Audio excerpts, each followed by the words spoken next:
This is where children belong. Welcome this part of our worshiping throng. Water, God's word, bread, and come prayer and song.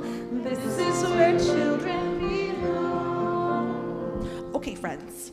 When we often hear the Christmas story, we hear this scripture from the book of Luke. It says this: "And she gave birth to her firstborn son, and she wrapped him in bands of cloth and laid him in a manger."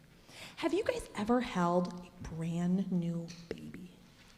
Yes, you've held like a little, like couple hours, couple days, like a new baby. Have you ever held a new baby? Never? Because you were a baby, so you didn't hold yourself. No, have you ever held a new baby? You guys have. And does it feel like that baby is so fragile and so breakable, and you're just like, oh, I don't know what to do with this little baby?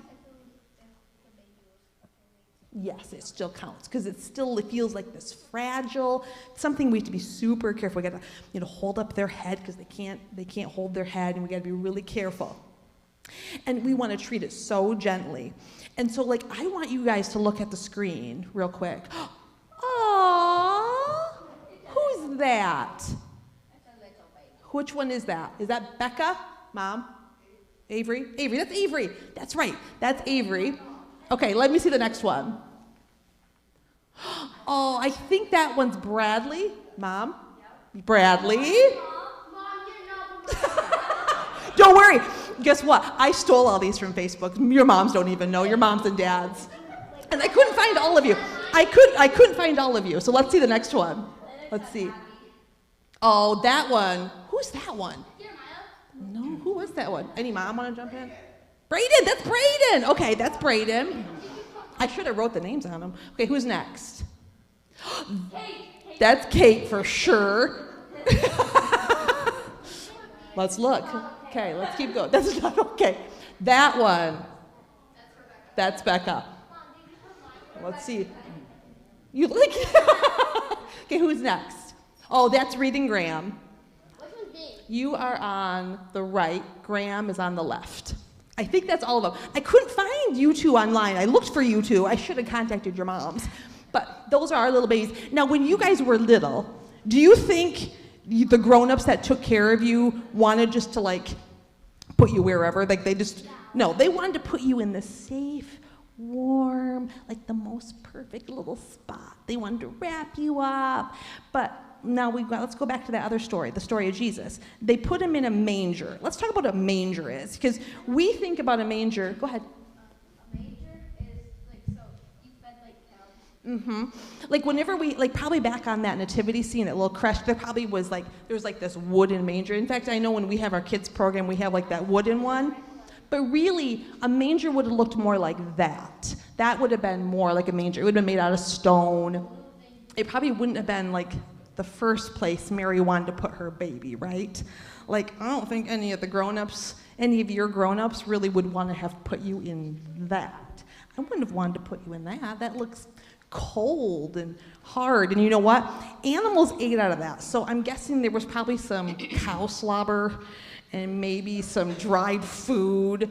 Do you think that was the cleanest place? Probably not.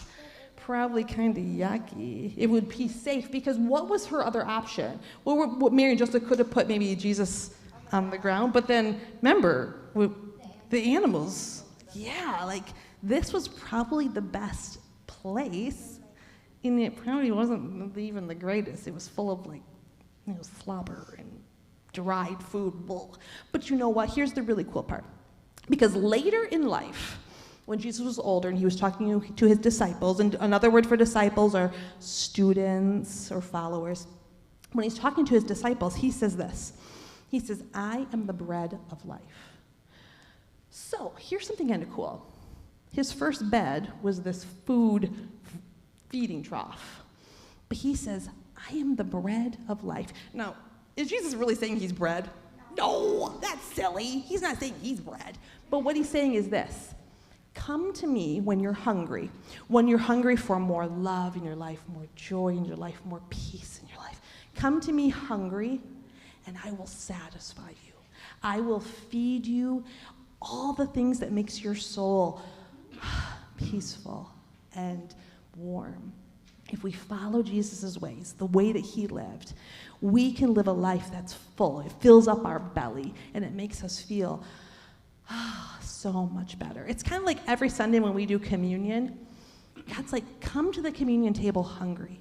Come to me hungry and say, I will feed you. He's saying, I will feed you. I'm the bread of life. I will give you a life that's more peaceful and more loving and more whole. And come to me hungry, and I'm going to satisfy your soul. So it's kind of cool that this is where he started, in this food feeding trough. And yet that's our reminder every Christmas that he's our bread of life. He's the one that we can follow, and he fills up our soul. He feeds us so that we're no longer hungry. And I think that's pretty cool. So we're going to head on upstairs. Let's go.